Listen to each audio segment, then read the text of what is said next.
నాయీ బ్రాహ్మణులు మన హిందువుల్లో ఒక ముఖ్యమైనటువంటి వర్గం అండి. వాళ్ళు ధన్వంతరి బ్రాహ్మణులు అని కూడా పిలుస్తారు. వీళ్ళు ముఖ్యంగా నాదస్వరము, డోలు మొదలైనటువంటి మంగళవాద్యాలు అవి నేర్చుకుంటారు, అవి వాయిస్తూ ఉంటారు మన శుభకార్యాల్లో. అదేవిధంగా క్షౌరం కూడా వాళ్ళే చేస్తారు, ముఖ్యంగా అది వాళ్ళ వృత్తి. కానీ ఇటీవల కాలంలో చూసుకుంటే కనుక నాదస్వరంలోని నేను ఇతరులు కొంతమంది రావడం చూశాను. అదేవిధంగా క్షవరంలో ముఖ్యంగా వికారాబాద్లో జరిగింది ఏమిటి అంటే కనుక ముస్లిం ఒక ఆయన సెలూన్ పెట్టుకుని అతను కూడా క్షవరంలో చేరబోతూ ఉంటే ఇది మా కుల వృత్తి, మీరు ఇందులోకి రాకండి అని చెప్పేసి నాయీ బ్రాహ్మణులు కొంతమంది వెళ్ళి మాట్లాడడం జరిగింది. ఆ తర్వాత ఈ కేసు కాస్త కోర్టుకు చేరడం, తెలంగాణ హైకోర్టు ఏ వర్గం వారైనా ఏ వృత్తి అయినా చేపట్టొచ్చు అని చెప్పేసి ఆ యొక్క హైకోర్టు తీర్పు చెప్పిందండి. హైకోర్టు ఆ తీర్పు ఇవ్వడానికి కారణం ఏమిటి అంటే భారత రాజ్యాంగంలో 19వ అధికరణం.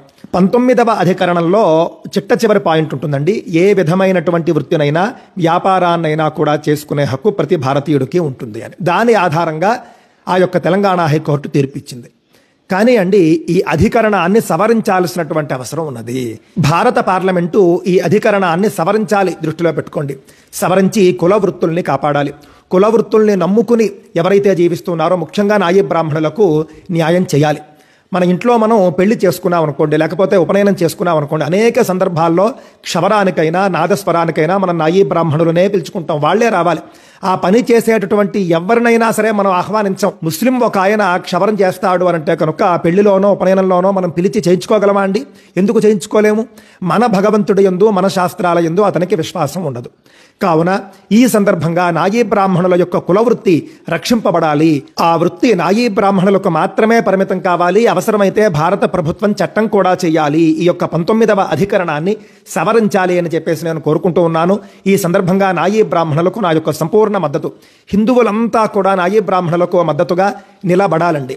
మనం ఎవ్వరం కూడా నాయీ బ్రాహ్మణులను తప్ప వేరే ఎవ్వరిని కూడా ఆ పనులకు ఆశ్రయించకూడదు, ఆశ్రయించము అని చెప్పేసి నిర్ణయం తీసుకుందాము. కావున మన నాయీ బ్రాహ్మణులను మనమే కాపాడుకోవాలి, వాళ్లకు మాత్రమే మనం అవకాశం ఇవ్వాలి అని చెప్పేసి నేను ఈ సందర్భంగా కోరుతున్నాను. ఇప్పుడు కనుక మనం నాయీ బ్రాహ్మణులకు మద్దతుగా ఉండకపోతే రేపన్న నాడు క్షవరం చేసేటటువంటి నాదస్వరం నేర్చుకునేటటువంటి నాయీ బ్రాహ్మణుడు మనకు లేకపోతే మన ఉపనయనాలు కానీ, మన పెళ్లిళ్ళు కానీ, మన కార్యక్రమాలు ఏవీ జరగవు. మనం వాళ్ళతోనే చేయించుకోవాలి.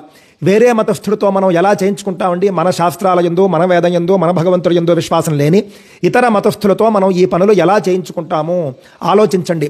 ఖచ్చితంగా నేటి నుండి మీరు కూడా నాయీ బ్రాహ్మణుల వద్ద మాత్రమే ఆ యొక్క క్షవరం కానీ, అలాగే నాదస్వరము మొదలైనవి కానీ చేయించుకుంటే బాగుంటుంది.